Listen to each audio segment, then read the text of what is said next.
I have a love and hate kind of relationship with green chilies. It gets to me and it's too hot, but I can have loads of it when it's actually made into something like a paratha, a curry. This paratha is made of lots of green chilies, ginger, garlic to really spice up your bread experience while you're enjoying your favorite curry dishes.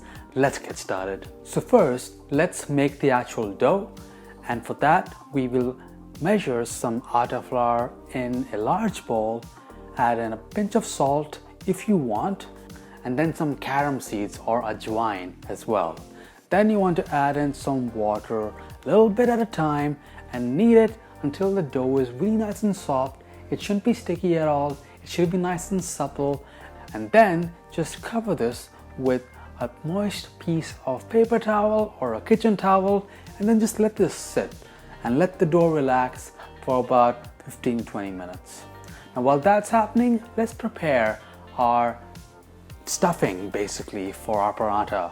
For the stuffing, here I'm chopping up loads, and I mean loads of green chilies. We're gonna cut it really fine. We're making a lot of paratha, so don't get alarmed. It's not going to be as spicy unless you really want it to be.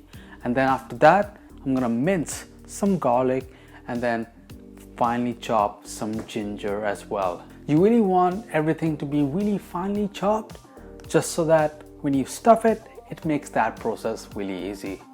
So now, just to combine these flavors together, just to make sure it's not completely raw, we're going to quickly sear this off in a pan. So in the pan here, I'm heating up some ghee with some cumin seeds and hing.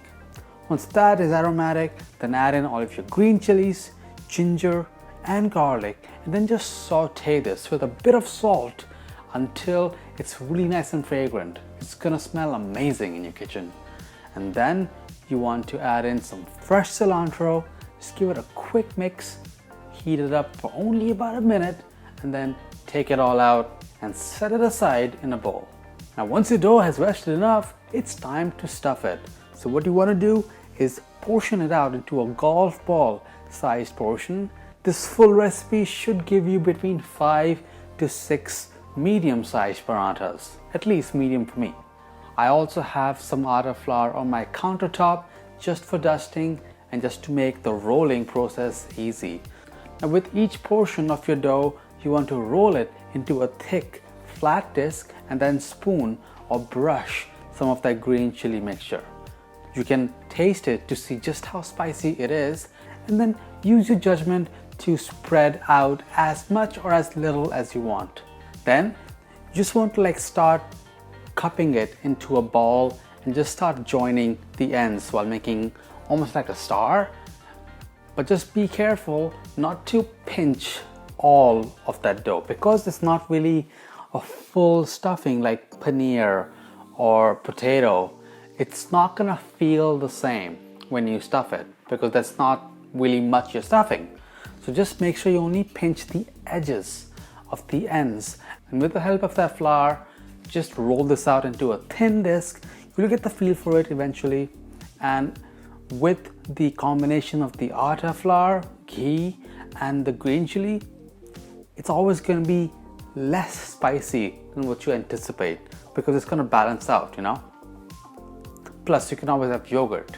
Now you can do the same with all of your portions. That's what I like to do.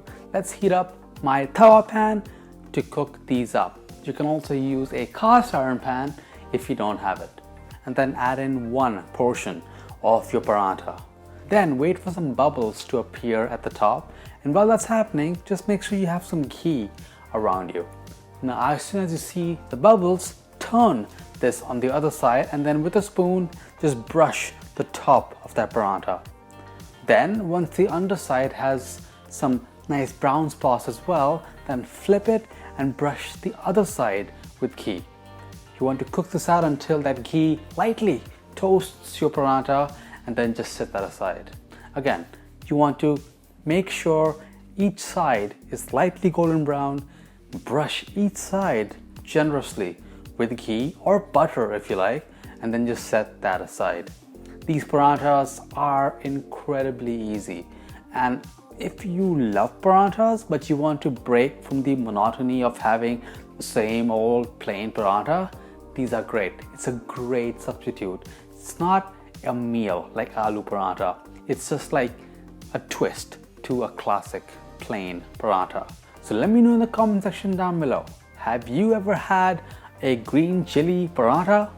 And if not, what is your favorite paratha? I really want to know.